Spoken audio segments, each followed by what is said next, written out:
Well, welcome to part one of the project that no one wants to do. Today is the first day where we are dismantling the Colorado build that we put together about a year and a half ago, because this i5 is got to get out of this engine compartment to make room for a new V8. We've done everything we could short of doing timing chains on this i5 to try to keep it running.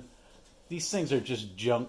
We've had it. We've done injectors, throttle bodies, every cam and crank sensor you can imagine, MAF sensors, injectors, starters. I mean, you name it, this thing's had it. And at the end of the day, it still doesn't run right at all. I think the timing chains are stripped out. Their things are not even in the right tooth anymore. So today we're starting to tear down. We're going to get this thing tore down. We already got the hood off. We got these custom fiberglass fenders on here. We're going to get these off. We're going to try and get the grill out. I don't even know if it's possible yet. We haven't looked. But if we can get this core support out of the front of here, we'll get it out of the way. Because at the end of the day, we're going to have a lot of test fitting to get an LS in here. We're not going to go the route of any, pre-made engine mounts. We're going to buy some El Cheapo mounts off eBay, and we're going to make them fit this thing. So we're going to gut the engine compartment right now and get this, as much of the breakable stuff out of our way, and then get this engine ready to unbolt. Our goal is to get the engine, the transmission, and the transfer case all out in one piece, and we're going to replace the entire thing with an engine, transmission, and a transfer case from a Silverado. That's our goal. I don't know. We may end up just burning the whole garage down by the time we're done, but we'll see. Anyway, we're getting started getting stuff unhooked, and we'll check back in after we do a little work. Update, so everything's ready to be pulled out. We got the motor all unhooked. I got the trans unhooked. Core support, definitely took care of that. Created a huge hole. Should be ready to just pull out. You're not worried about the core support having been cut out by Sawzall? No. Okay. Better airflow. Better airflow, I like it. Yeah, so we have this thing completely ready to come out. We've got all the wiring pulled off to one side. We don't know what we're going to need to reuse. Obviously, a lot of this we won't be reusing. Transfer case is out over here on the ground. So that'll be up for sale soon if you're watching this and you need one. No, this is the funniest part. Let's show them this. What do we got there? Genuine Chevrolet part. Oh, Chevrolet Isuzu, yeah. That's a weird way That's to how spell they it. spell Isuzu or Chevrolet in other countries. Oh, That's the Japanese way of spelling Yeah, Chevrolet. yeah. Oh, there's the rest of the core support. There it is. So I'm not worried about that, right? Yeah, we can easily just weld that back. Yeah. in. Yeah, we're That's gonna no big deal. We're gonna graft it back in, but our goal is to get the engine and transmission out in one piece. And the reason that we're gonna try and do that to get it out is we really want to get the new LS and the transmission in one piece. So if we can get this one out, we're probably luckily gonna get the new one in. I don't know about the T case. We unbolted the T case from underneath tonight because it looked like it was just going to be too long to drag all out at once. I'm guessing that we're going to probably end up in a similar situation, but we'll see. The garage is an absolute disaster. The floor is covered with dead bodies for the stuff. It's so bad we actually had to cover the floor drain with Gorilla Glue so that the fluids don't go into the drain. Yeah, We're good. We're environmentalists here at Gage Boys Garage. Yeah, green. Yeah. So anyway, this is the end of night one. This is a Thursday night. It's a school night, so we're not, going to get too much done. This engine's ready to come out, but we're going to pick up our new LS engine, transmission, transfer case in the morning. So we didn't want to unhook the cherry picker off the trailer. We're going to go get that stuff, and then tomorrow we're going to pull this out. We'll see you guys then. All right, folks. Well, we're starting out day 2. We just got back from what seemed like an all-day drive. Got our new engine, transfer case, transmission, all on the trailer. Got our computer and everything. we got in here. We've been driving around with this lift on the truck all day, on the trailer, and we bring it here. We try to get the old engine out of the truck, and the lift won't go above halfway. So we've been adding a lot of fluid to it. We're not sure exactly. Well, I don't know. We borrowed this cherry picker from Grant. I think that might be. And, you know, everything Grant has, he seems to break. So I guess we shouldn't be too impressed here that this doesn't work. Anyway, we're going to get the cherry picker fixed so we can get this engine out. And then I think what we're going to have to do, what we discovered is that this Silverado has a driver's side output on the transfer case, where our Colorado Isuzu 150 was a passenger side. So I think what we're going to have to do is swap the transfer case, even though we didn't intend on doing that. So that's what's going on. Hopefully we can get to a place where we got an engine out of this truck in the next half hour. All right, well, after learning how to refill our bottle jack and get the air out of it because the lift wasn't working, we've got this out. We definitely hooked a little too far to the front. We got a little bit of angle. We had a jack holding the transmission up in the back, and that kind of got us to a wrong perch point.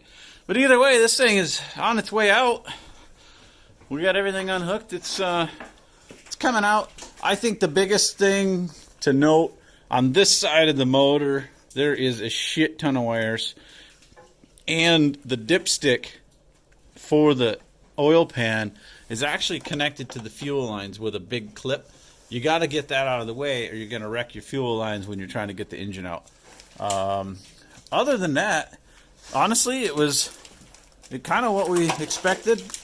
We've got some wires here that are still hooked. That looks like to the starter. No, right here.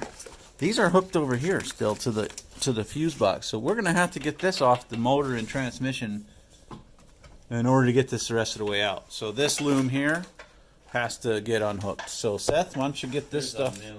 There's a bunch of little clips here. Goes up to the AC compressor. Let's get that off. We got to get that off there. The whole harness.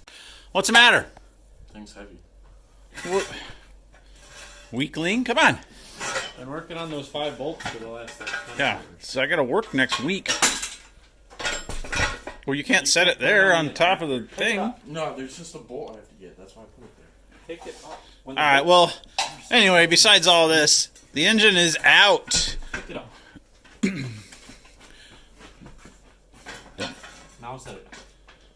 Engine's out. We're just getting this Push it off there. transfer case adapter off. We don't know for sure, but since we're swapping the transfer case, we're going to pull this adapter off before we put this outside.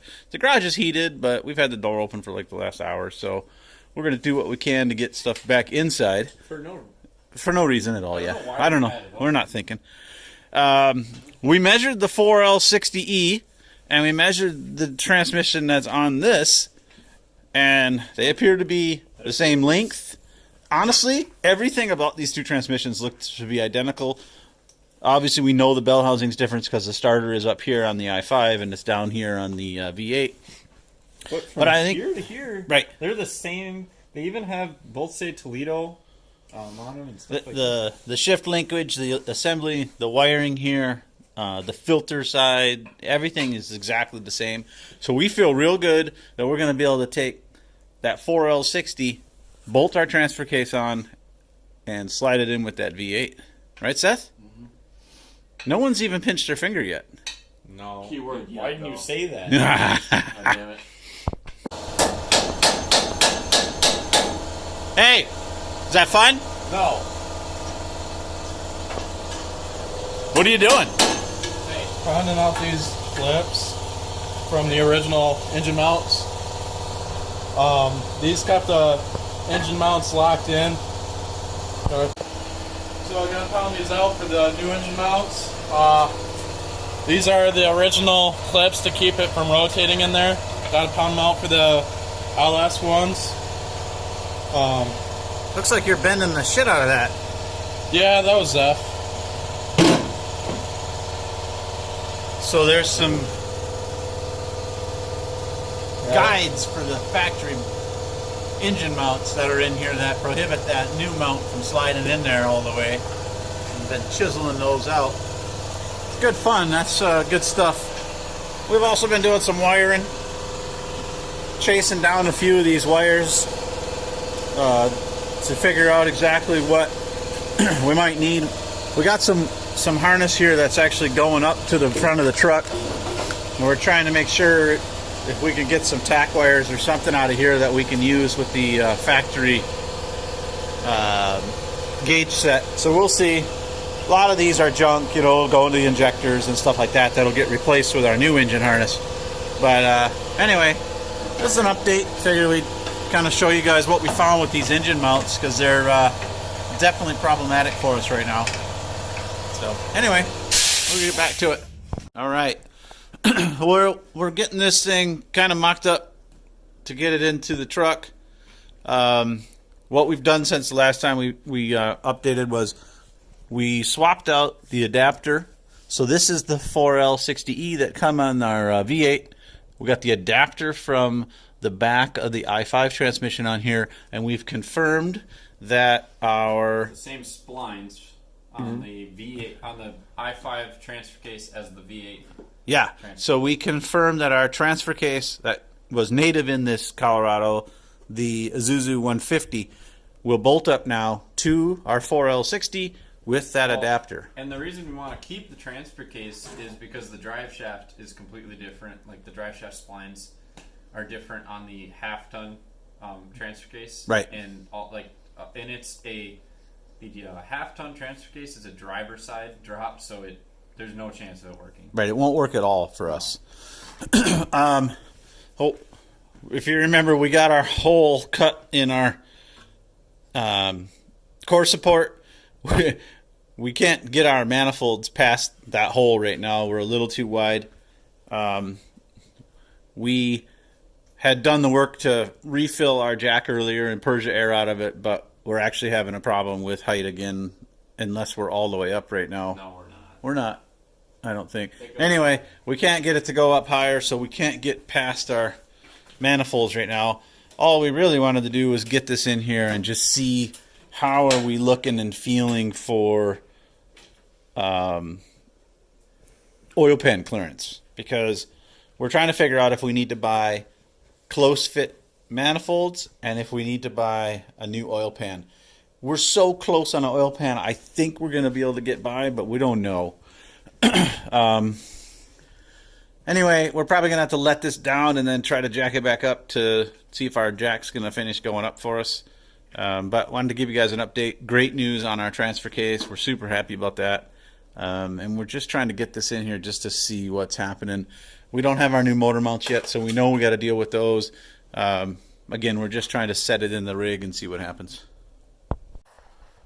Okay, so we've reached the end of phase one. The old engine is completely out.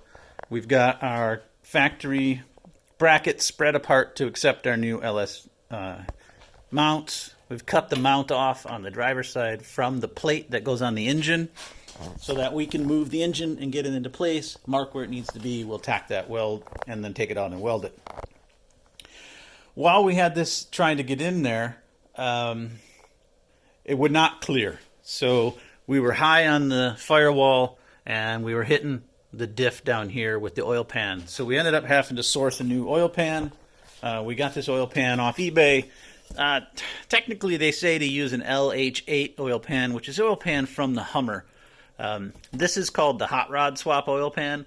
Looks like it's the same or very close. I hope this is going to work. So we're going to get that swapped out on the engine here. And the stock manifolds that were on here, they looked like they were going to give us trouble as well. So we ended up picking up a set of close fit LS manifolds. Again, eBay stuff here. These are designed for, LS swaps into muscle cars and things. They really hug the block. I think that's going to give us what we need when we're trying to get past our steering stuff and, kind of get in here and not be on the frame when we're trying to get an exhaust pipe out of there. So this kind of wraps up phase one. Everything is out. Now we're going to start swapping out parts on the engine. and then we'll pick back up when we're trying to get this thing in here and start doing some wiring. You might notice we did end up having to get a new hydraulic cylinder for our lift. The other one just wouldn't work, and so for $49 off of Amazon, we're ready to go again. It seems to be working great. We've had this engine up and in the truck twice, but we just couldn't get it to clear that diff. We've heard a lot that you need to do the work, so we've just decided, let's get this work done. Let's change the oil pan and see what happens. So anyway, that's a wrap on phase 1. Hope you guys are learning. We're definitely learning a ton as we put this together. If you guys have questions, if you're going to plan one of these swaps or you're doing one of these, obviously we're not talking about all the stuff that we're finding. There's a lot of little things. So if you got questions, hit us up in the comments. Like and subscribe. We appreciate it.